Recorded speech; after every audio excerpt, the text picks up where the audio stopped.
Bismillahirrahmanirrahim.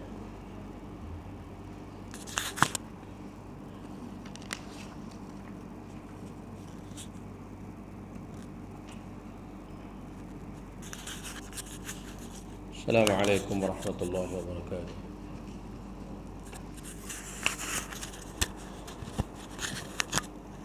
Innal hamdalillah nahmaduhu wa nasta'inuhu wa nastaghfiruh wa nastahdihi wa natubu ilaih wa na'udzu billahi min shururi anfusina wa sayyiati a'malina man yahdihillahu fala mudilla lahu wa man yudlil fala hadiya lahu asyhadu an la ilaha illallah wahdahu la syarika lahu wa asyhadu anna Muhammadan abduhu wa rasuluh. Allahumma salli ala Muhammad wa ala alihi wa ashabihi wa man jahada bi jihadi wa istanna bi sunnatihi wa ihtada bi hadihi ila yaumiddin. Ya ayyuhalladzina amanu taqullaha haqqa tuqatih wa la tamutunna illa wa antum muslimun.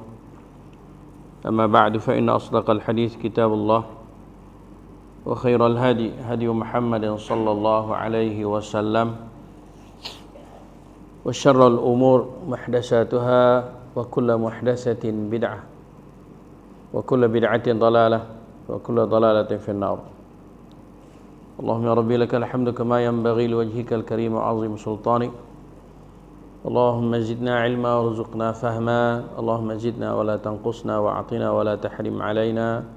Allahumma ihdina bihadika wa sunna bi'aunika ya arhamar rahimin. Allahumma ij'alna minal ladzina yastami'una al-qawla fattabi'una ahsanah. Allahumma ij'alna muqimus salah min zurriyyatina wa rabbana taqabbal du'a. Sallallahu ala Muhammad. Alhamdulillah wa ba'd. Muslimin dan muslimat a'azzani Allah wa iyyakum. Kita sambung kelas kita yang kita tangguh minggu lepas tak main, dan kita berhenti di sekak jalan hadis itu ni. Kita sampai muka surat 48 dalam kitab Ad-Da' wa Ad-Dawa ni, muka surat 48. Sambung hari itu kita membicarakan tentang hadis yang dibawa kepada kita oleh seorang sahabat Nabi, iaitu Samurah bin Jundub. Hadis ini adalah hadis yang sahih yang telah diriwayatkan oleh Imam Bukhari, menceritakan bahawa Nabi SAW telah bermimpi melihat beberapa jenis siksaan yang dikenakan kepada penghuni neraka. Cuma kita tak tahu apa dosa mereka. Jadi kita sambung minggu ni lepas pada Nabi SAW berjalan dengan dua malaikat tadi ni, melihat 5 jenis siksaan. Beliau bersabda, aku berkata kepada keduanya, yakni kedua malaikat yang mengiringi Nabi SAW, sesungguhnya aku benar-benar telah melihat keajaiban sejak semalam. Mana kita duduk berjalan ni, aku duduk heran. Aku duduk heran, dalam perjalanan ni aku duduk heran. Maka apakah yang telah aku lihat itu? Tolong cerita apa benda. Kan? Ada lepas hatuk, kepala pecah dan sebagainya kan, yang kita tengok minggu sudah tu. Beliau bersabda, melanjutkan, mana Nabi Habak, keduanya menjawab kepadaku, dua orang malaikat tadi ni Habak, ketahuilah, kami benar-benar akan memberitahumu. Sebenarnya kami pun tak sabar nak Habak, tapi tak sampai masa lagi. Lah ni sampai dah masa.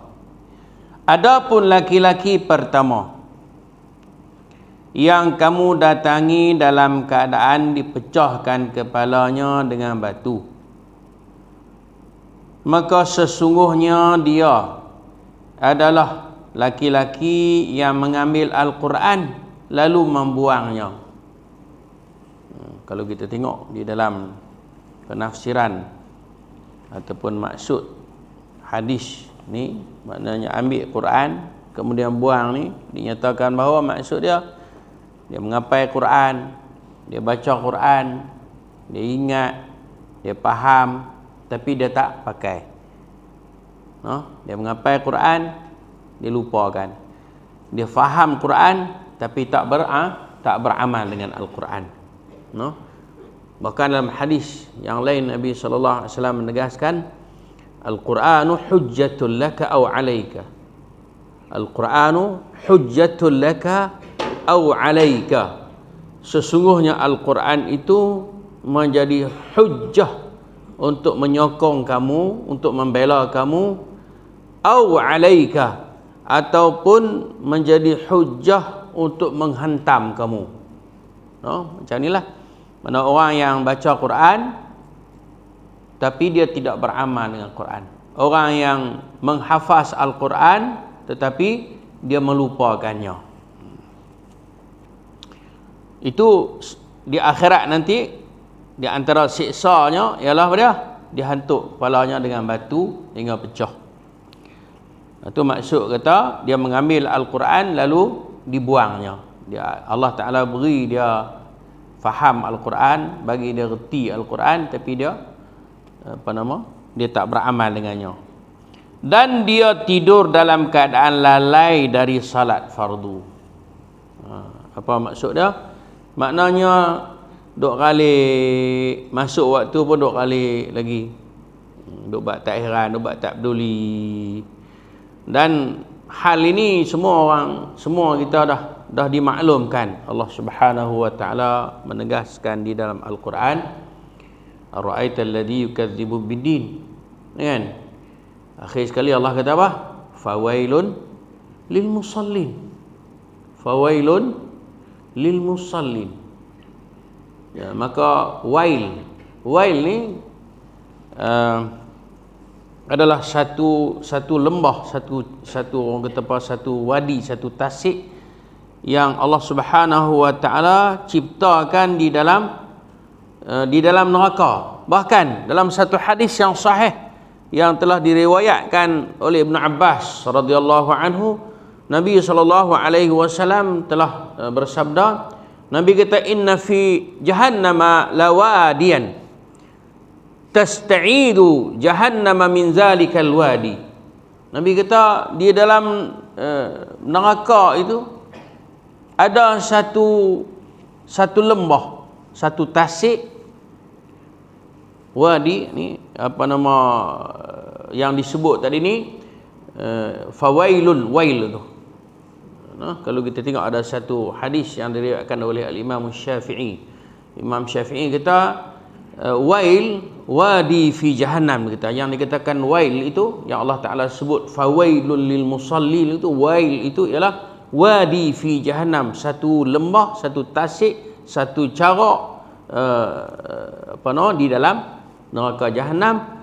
Kalau kita tengok di dalam dalam Al-Quran pun, dalam menafsirkan fawailul lil musallin, Al-Imam At-Tabarani telah membawa satu hadis yang sahih yang diriwayatkan oleh Ibn Abbas. Kata Nabi sallallahu alaihi wasallam, inna fi jahannama lawadiyan jahannama tasta'idu jahannama min zalikal wadi fi kulli yawmin 400 marrah.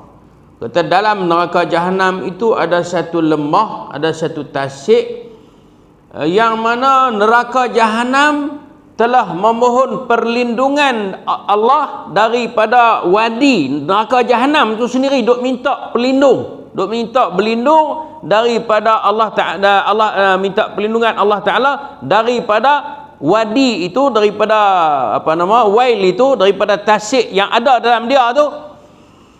Allahu Akbar. Kulla yaumin, tiap-tiap hari 400 kali.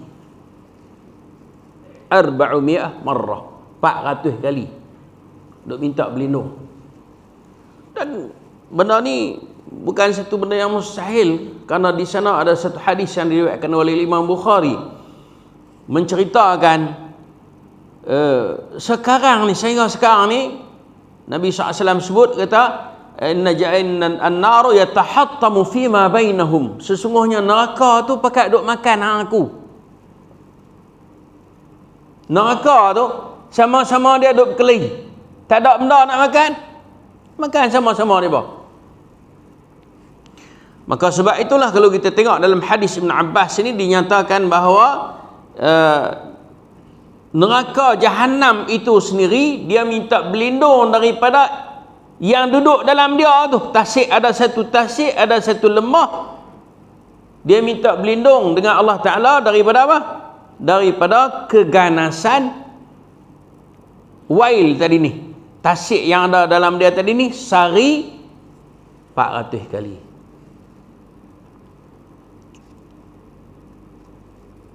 A'iddu zalikal wadi lil marra'ina, yang mana lembah itu, tasik itu disediakan bagi orang-orang yang riak,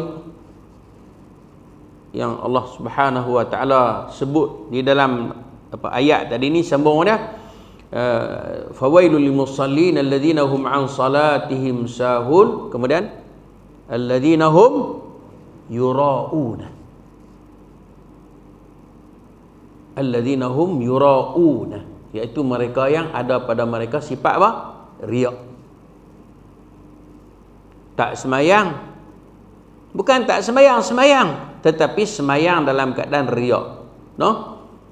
Bukan kata tak buat haji, tapi buat haji kerana apa? Kerana riak.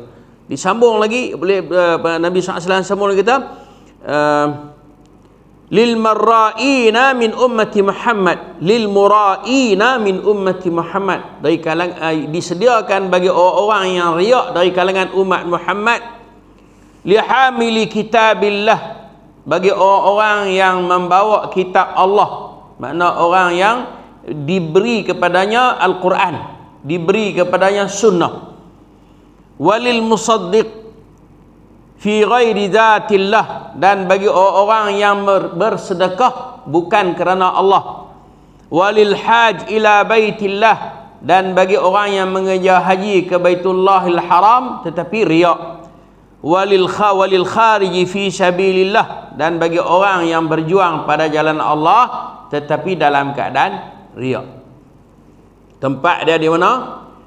Tempat dia Allah Ta'ala sediakan di dalam neraka Jahannam, di satu lembah, satu tasik, satu carak, yang mana neraka Jahannam sendiri pun duk minta berlindung daripada dia.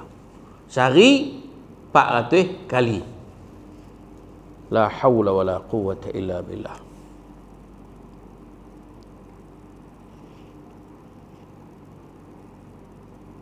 Ini bagi orang yang lalai daripada solat. Bukan tak solat tapi lalai. Bukan Allah Ta'ala sebut alladzina hum fi salatihim, orang yang lalai di dalam solatnya. Kalau orang yang lalai di dalam semayang dia tu belama. Boleh kata semua duduk tengah semayang duduk teringat cakotiau lah apa, tu lalai dah. Duk tengah semayang duk teringat lagi, kasut aku tak elok kedak, tak tahu balas le depa pula lagi. Tengah duk semayang tu duk teringat benda lain. Berlambaklah kalau jenis hak duk ingat kelain dalam semayang tu banyak, tapi Allah Taala tak sebut. Bahkan Al-Imam Syafi'i bersyukurlah kerana Allah Taala tak sebut alladzina hum fi salatihim.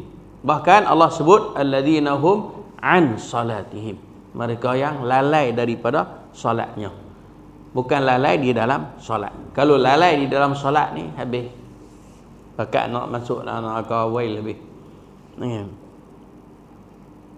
Dua. Jadi jawapan kepada apa yang dilihat oleh Nabi SAW, orang yang dihantuk kepala dia dengan batu sehingga pecah, kemudian batu tu bergolek, kawan dia pimik pula, hantuk pula, pecah, bergolek, batu tu jatuh dia pimbik pula berulang-ulang kali, orang tu pada kesalahan dia yang menyebabkan dihempak batu atas kepala dia. Pasal apa?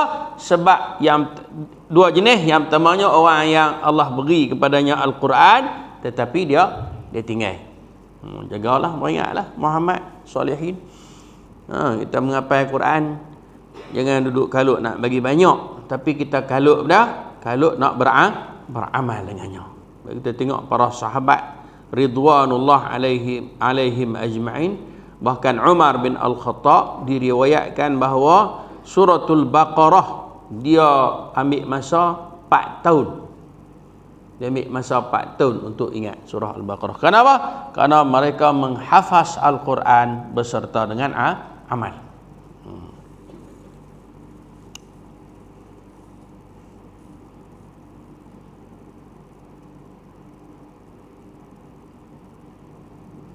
Satu. Yang kedua, meninggalkan ataupun lalai daripada solat. Kita tak payah duk tengok ke orang, kita cek kepada diri kita, adakah kita ni tergolong dari kalangan orang yang melengah-lengahkan solat ataupun orang yang solat tetapi dalam keadaan riak. Kalau masuk dua jenis tu, kena cepat-cepatlah mohon keampunan daripada Allah. Kadang-kadang kita ni tak dapat nak mengelak benar tu kan, kita tak mampu. Kita tak mampu. Sebab tu kita duduk dalam masjid pun, kalau orang bang, bila orang kata, "Oi, marilah sembahyang," kita kata apa? Kita kata apa? Kita kata, "Hang tak suruh hajat aku lah, aku duduk dalam masjid dah, memang nak sembahyang dah." Kita kata begitu. Tak. Kita kata la haula wala quwata illa billah. Nampak tak? Kita kata apa? Kita kata tak ada daya upaya melainkan dengan Allah. Bukan kita kata apa? Panggil orang lain lah, aku duduk dalam masjid dah ni, memang kau mari nak sembahyang tak? Kita tak jawab begitu. Dan kita tidak diajar begitu. Kita diajar apa? Supaya kok mana pun kena bergantung dengan Allah. Walaupun kita duduk atas tikar sembahyang dah pun, kita kata apa? Tidak ada daya upaya melainkan dengan Allah. Kena abang apa? Betapa besarnya kebergantungan kita ni kepada Allah. Kepada Allah. Sehingga Nabi SAW sendiri pun, dia kata tak ada siapa pun boleh masuk dalam syurga dengan amalan dia.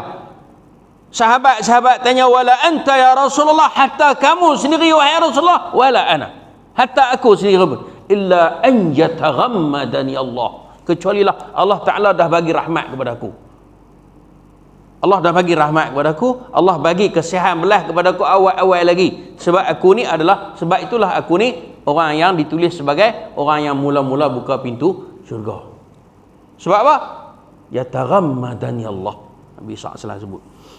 Allahu Akbar. Kita ni, kalau sahabat-sahabat Nabi yang Nabi puji, sebaik-baik manusia ialah orang yang hidup dengan aku ni pun berteriak takut jatuh lana ke.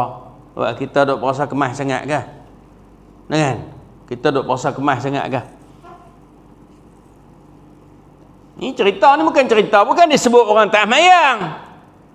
Bukan disebut orang yang tak sembahyang, tapi disebut orang yang sembahyang tapi lalai. Lalai.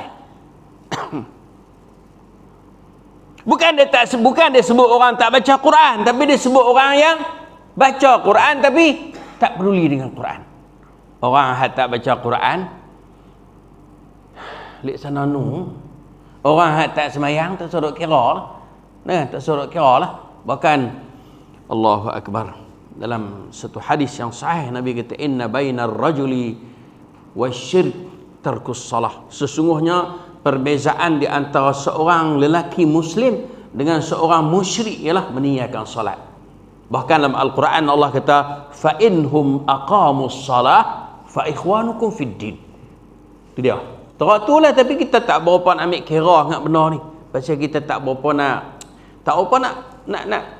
pandangan kita tak berapa nak tajam. Sehingga Allah kata, "Fa inhum aqamus salah fa ikhwanukum fid din." Kalau depa sembahyang, barulah depa boleh jadi saudara kamu dalam agama. Kalau tak sembahyang, no way. Tahu tu. Kita tak kira. Kalau kita nak kira sungguh, letih kita tak boleh duk makan lancar kotiau. Bukan sembahyang buat tu. La ilaha illallah. Nak mayang kena daripada asar sampai isya duduk kereang tu.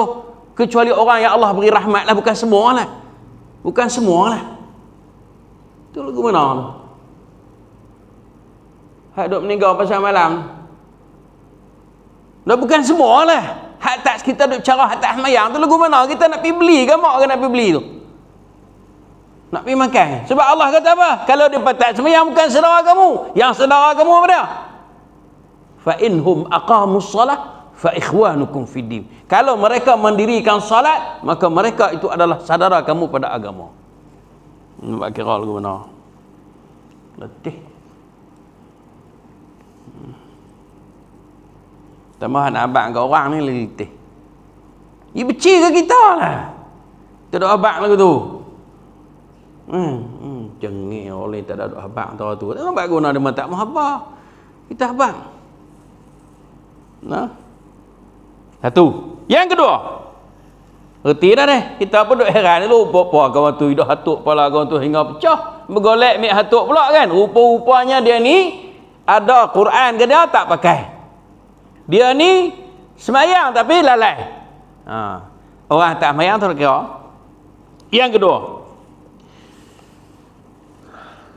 Tuan, nak masuk kedua ni pun tak lepas semayang. Ingat dalam satu hadis Nabi kata inna awwalu ma yuhasabu bihi al-'abdu yawm al-qiyamah 'amaluhu as-salah. Sesungguhnya perkara pertama yang Allah Subhanahu Wa Taala akan hitung dari kalangan amalan daripada segala amalan yang kita dok buat ni, hak yang mula-mula Allah hitung pada solat tu. Fa in saluhat, kalaulah elok solat tu. Makna elok guna, makna solat yang dia buat itu seperti mana yang dituntut. Apa makna solat yang dituntut? Solat yang dibuat seperti mana yang ditunjuk contoh oleh Nabi sallallahu alaihi wasallam dan tidak ada padanya syirik, tidak ada padanya riak. Kerana syarat amal soleh tu apa? Muhammad? Dua. Apa dia? Apa dia? Ikhlas dan ittiba'. Dua tu ya. Mesti amalan tu ikhlas dan mesti mengikut contoh Nabi. Dua tu. In saluhat faqad aflaha wanjah. Kalaulah elok solatnya, maka dia telah berjaya dan dia selamat. Selamatlah dia masuk ke dalam syurga. Masuk dalam syurga, Allah Ta'ala tak tengok dah hak lain. Wa in fasadat, kalaulah semayang dia rosak, tak elok, tak kena tanu kok ni apa semua tak elok, faqad khaba wa khasira, maka rugilah dia dan lingkuplah dia, jahanamlah dia. Fa in intaqasa, kalaulah ada kekurangan, kalau tak ada rosak, mayang tak pakai batal, mayang itu tak pakai. Sebab apa tak pakai? Sebab dia tak buat mengikut apa yang dituntut. Baik itu Allah Taala tak sebut apa nama dalam Al-Quran, dan apa nama orang tu dia tunai semayang macam tu je, kata wa aqimus salah, iqamatis salah. Maknanya dia menegakkan solat dia seperti mana yang ditunjukkan, seperti mana yang telah disyariatkan. Bukan kita pakai buat lagi tu tak. Dia mesti kena buat solat itu ditegakkan, didirikan mengikut kehendak syarak, bukan ikut hawa nafsu kita. Kita ikut selera kita tak boleh. Tuan-tuan, jangan buat main-main. Neraka dengan syurga. Bukan jangan buat main-main. Nak semayang ni, itu kadang-kadang kita tengok merasa kecewa dengan setengah orang. Bukan kata budak-budak lagi. Orang tua dah. Orang tu iman nak semayang dah dan picoh gu lagi. Piduk cocoh punggung kawan dia lagi. Orang tua ni lagu mana cerita ni. Dia buat main-main di hadapan Allah Ta'ala. Nak beradab dengan Allah Ta'ala, dia buat main-main lagi. Duk melawak main lagi. Kok ni tak ada lah. Kok ni semua berjurih belaka. Elok belaka. Kok ni sempurna. Sempurna tak kira lah kok ni kan. Sempurna cara kita lah. Jaga elok.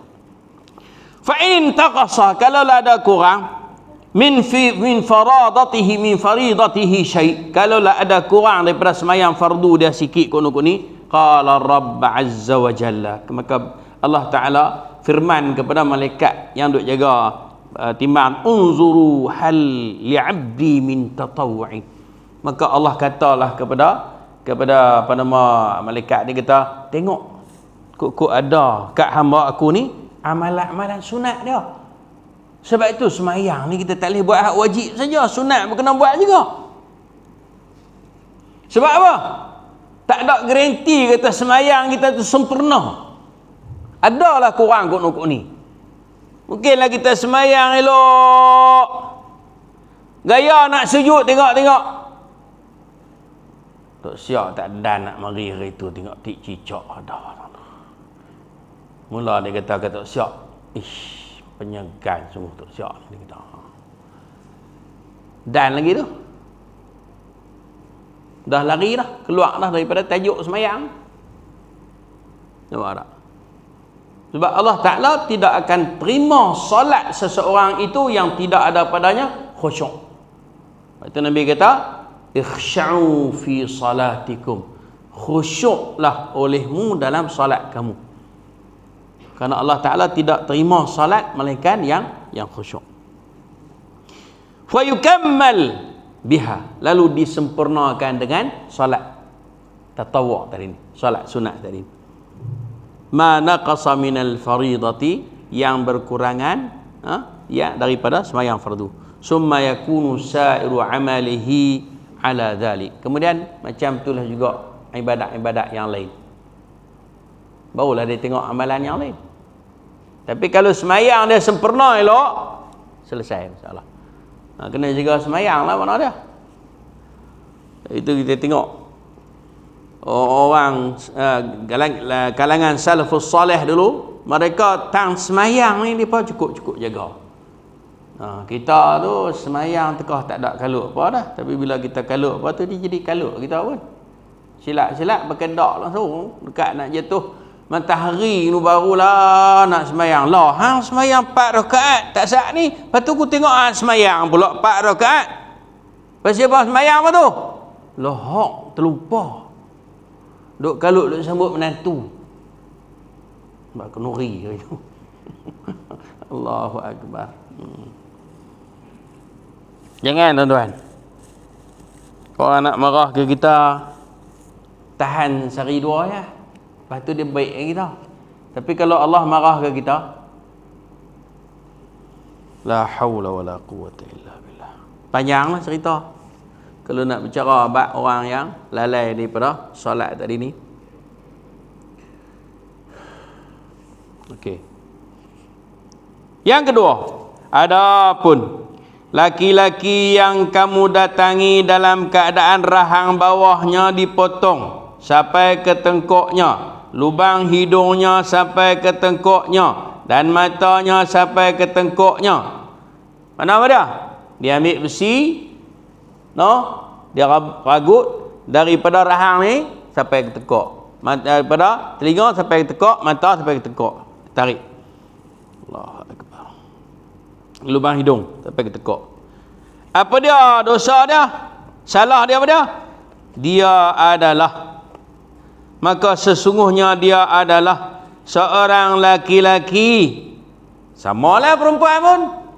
Sebab khitab syar'i ni apabila disebut lelaki masuk perempuan, apabila dia sebut perempuan tak masuk lelaki. Sebab ar-rijalu qawwamuna 'alan nisa, lelaki menguasai perempuan. Orang tina lopak sonok kata aku tak apa. Tak. Bila sebut lelaki masuklah perempuan.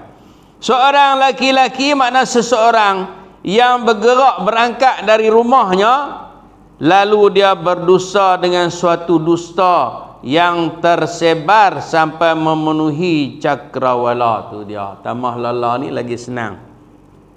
Sambil duduk ambil ulam cicah dengan cabai, pak dia tekan di situ, habis seluruh dunia. Masuk dalam WhatsApp kah, masuk dalam Instagram kah, masuk dalam apa, Facebook kah, masuk dalam seluruh dunia tau.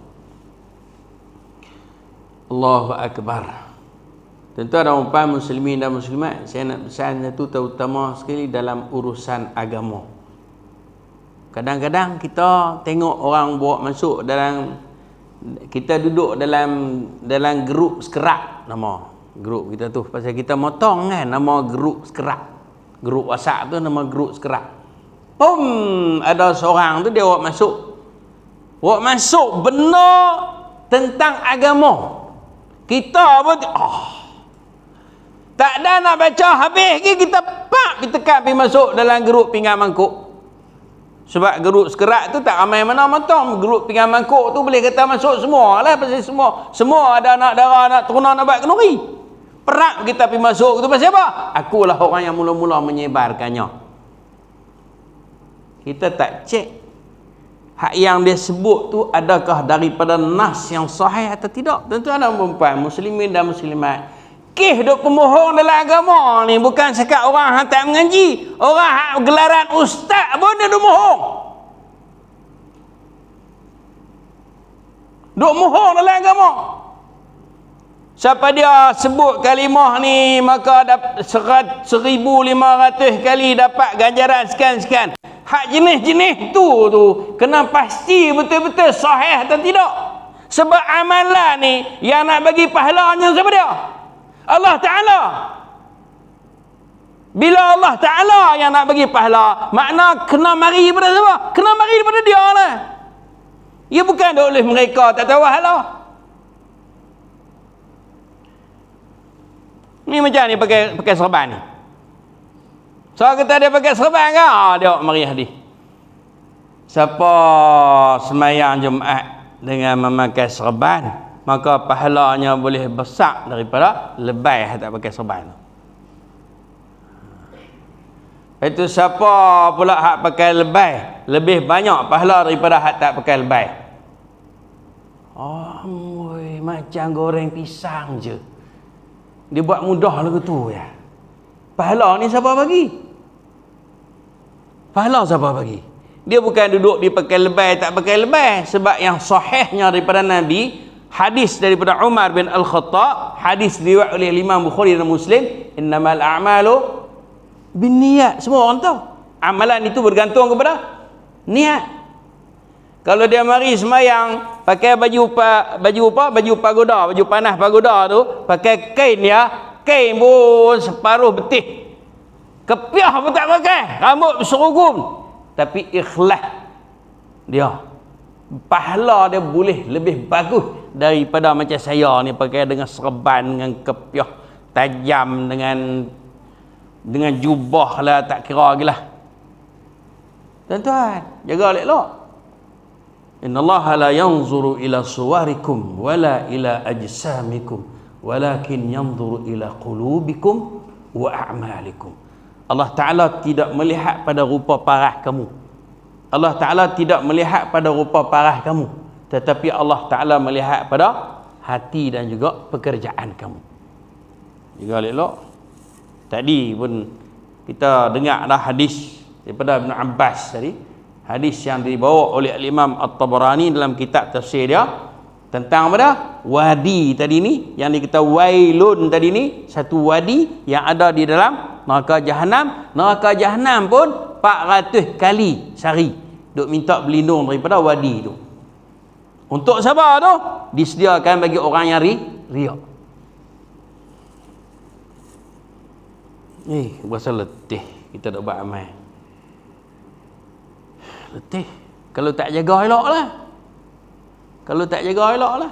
Kita jagalah, cermatlah, tahanlah 2-3 tahun, lepas tu berasa nak cerita ke orang tu Jahannam. Dia kena jaga sampai bila? Sampailah nyawa kita habis. Mati dah. Duduk dalam kubur, tak boleh nak cerita ke orang, nak hantar telegram ke apa ke hantar. Waktu kita duduk dalam kubur dah tu. Lagi kita duduk atas dunia ni, jangan buka. Bila buka,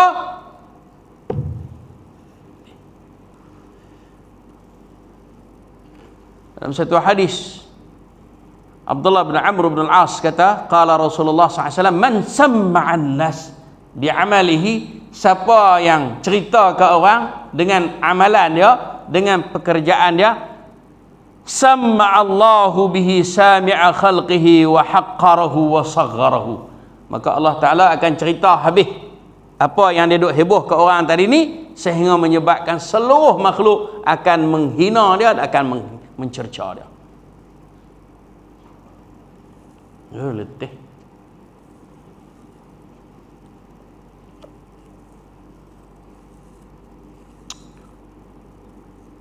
Dusta. Ni orang jenis kedua ni kerja duk bohong ke orang. Kerja duk dusta. No. Betul dalam hadis yang sahih Nabi kata apa? Man kana yu'minu billahi wal yawmil akhir falyaqul khairan aw liyasmut. Barang siapa yang beriman dengan Allah dan hari kiamat, maka hendaklah dia bercakap benda-benda yang elok ataupun duduk diam. Aw liyasmut, ay liyaskut, ataupun dia duduk diam.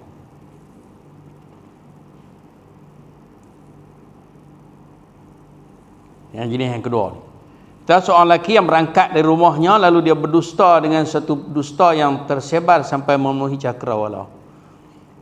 Keluar daripada rumah ya, tahu dah tu, tengok start mutu dah tu. Tu dia nak mohong apa pula tahu hari ni. Tu. Keluar dah tu. Ada lah nak pergi mohong tak mana tu. Sampai makhluk Allah Taala bertahu dah. Kalau duduk rumah boleh pahala banyak. Kalau dia keluar ya. Yang ketiga, orang ni apa dia yang nak berdoa tu, orang tadi mana? Dia ambil cakap besi tu, cakap sampah tu dengan dia rengau daripada mata dia, daripada hidung dia, daripada sampai ke tengkok dia. Tarik. Yang kedua, yang ketiga.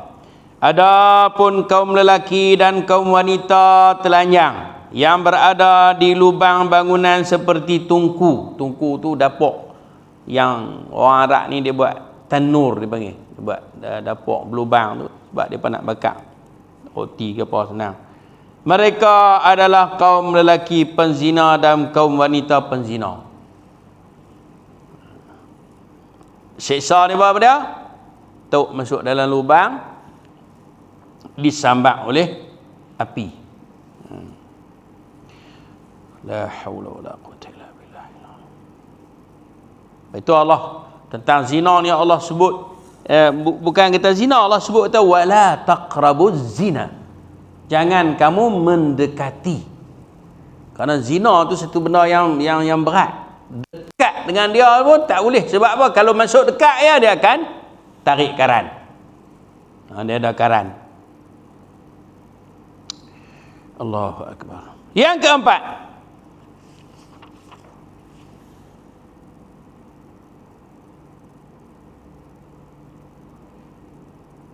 tak jauh dah.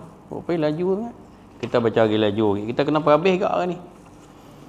Adapun lelaki yang kamu datangi sementara dia berenang dan dijejali mulutnya dengan batu, disumbat mulut dia dengan batu, dia berenang pergi cari orang tu bawa batu sumbat masuk dalam mulut, maka dia adalah pemakan riba. Ni satu jenis. Tuan-tuan dan puan, hak ni mimpi Nabi. Jenis azab ni sebenarnya azab berlamuk-lamuk, berjenis, berpesen-pesen, berbagai-bagai. Ini salah satu je. Macam azab semayang tadi, azab riba ni macam tu juga. Dalam ni disebut antaranya pada orang tu dia berenang dalam darah, pi ke seseorang, kemudian dia nganga mulut kat kawan tu sumbat batu masuk dalam mulut. Tu dosa pada orang yang makan riba. Lain lagi Allah Taala sebut dalam Quran, alladzina ya'kuluna ar-riba la yaqumuna illa kama yaqumu syaitan syaitan minal mas. Orang yang makan riba ialah orang yang mana dia tidak bangun melainkan bangunnya seorang yang yang mabuk, bangun terhoyong-hayang. La haula wala quwwata. Dalam keadaan terhoyong-hayang bangun.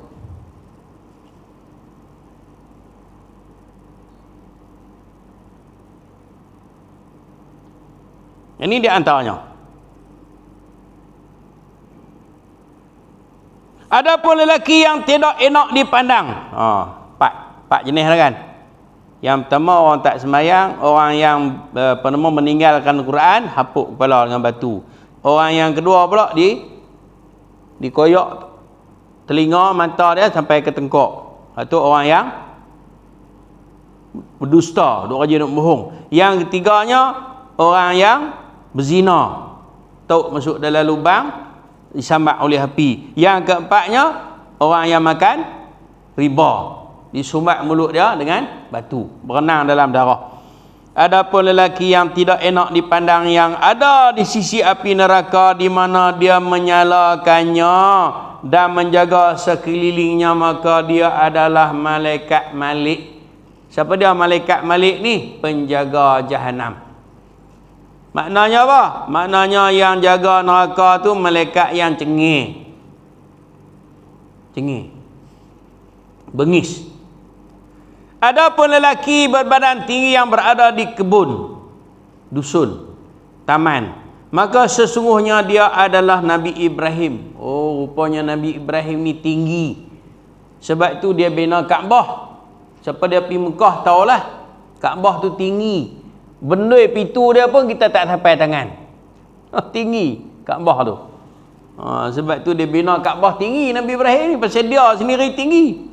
Sehingga dalam hadis yang kita baca sebelum dia, Nabi Muhammad langut sampai ke langit, kan? Aku langut tengok ke langit tak nampak rupa. Tak kenal lah. Lepas tu malaikat abad kata apa? Orang yang tinggi tu, dia tu adalah Nabi Ibrahim. Adapun anak-anak yang ada di sekelilingnya, mereka adalah semua bayi yang mati dalam keadaan masih berpegang teguh pada fitrah Islam. Mana semua anak-anak kecil yang mati di bawah bawah usia balik, semuanya di bawah jagaan Nabi Ibrahim alaihissalam. Allahu akbar. Sebab tu orang yang ada kematian anak kecil, dia kena bersabar. Sebab apa? Sebab dalam satu hadis Nabi SAW sebut, orang yang kematian anak kecil ni, dia anak tu akan jadi syafaat bagi dia di akhirat. Kalau dia bersabarlah. Kalau duk meratih, duk berjerit, duk merintih, duk meratap, pelau medai memi arai, tak boleh apa. No? Kena sabar. Sahabat kata, kalau dua orang macam mana Rasulullah? Mula Nabi sebut 3. Kalau 2 orang macam mana Rasulullah? Ya, 2 orang berdapat. Mana mati anak 3 orang. Kalau 2 orang pun macam 3 dapat syafaat. No? Kena sabarlah syarat dia. Perawi berkata, Samurah kata, perawi itu Samurah. Lalu sebahagian kaum muslimin yang ada di situ, kata Samurah bin Jundub, sahabat Nabi, dia kata, lalu sebahagian kaum muslimin bertanya, wahai Rasulullah, dan apakah anak-anak orang musyrikin termasuk dalam kelompok tu juga? Ataupun orang Islam saja, anak orang Islam saja ke? Anak orang musyrikin masuk sekali? Maka Rasulullah SAW menjawab, dan anak-anak orang musyrik termasuk dalam kelompok mereka juga. Masuk juga. No? Adapun kaum lelaki yang setengahnya bagus dan setengahnya buruk, mereka adalah kaum yang mencampur adukkan antara amal baik dengan amal buruk. Allah memaafkan mereka. Sebenarnya ada benda lagi saya nak bercakap, tapi dah dah sampai masa dah. Jadi kita berhentilah sini. InsyaAllah ada ruang kita akan bercakap. Kalau tidak pun insyaAllah kita putus setiap kertas ni bagi berkenaan. Yang saya nak bercakap itulah berkenaan dengan mimpi. Mimpi pada pandangan Islam, apa cerita. Sebab lah ni banyak sangat orang duk riwayat mimpi-mimpi ni kan. Hak nu kau ni mimpi, kau ni kau ni mimpi, hak nu nampak hak ni. Mimpi, cuma saya nak tegaskan di sini bahawa sesungguhnya mimpi bukanlah salah satu daripada sumber hukum syarak. Jadi kalau kita mimpi apa-apa, tak boleh kita jadikan itu satu benda yang boleh dijadikan kewajipan ataupun larangan dalam agama. No, mimpi Nabi tak apalah wahyu. Adapun mimpi orang biasa ni, biasa. Kan? Allahumma inna nas'alukal huda wat tuqa wal afafa wal ghina wa sallallahu ala Muhammad walhamdulillahi rabbil alamin. Subhanakallahumma wa bihamdika asyhadu an la ilaha illa anta astaghfiruka wa atubu ilaik. Wassalamualaikum warahmatullahi wabarakatuh.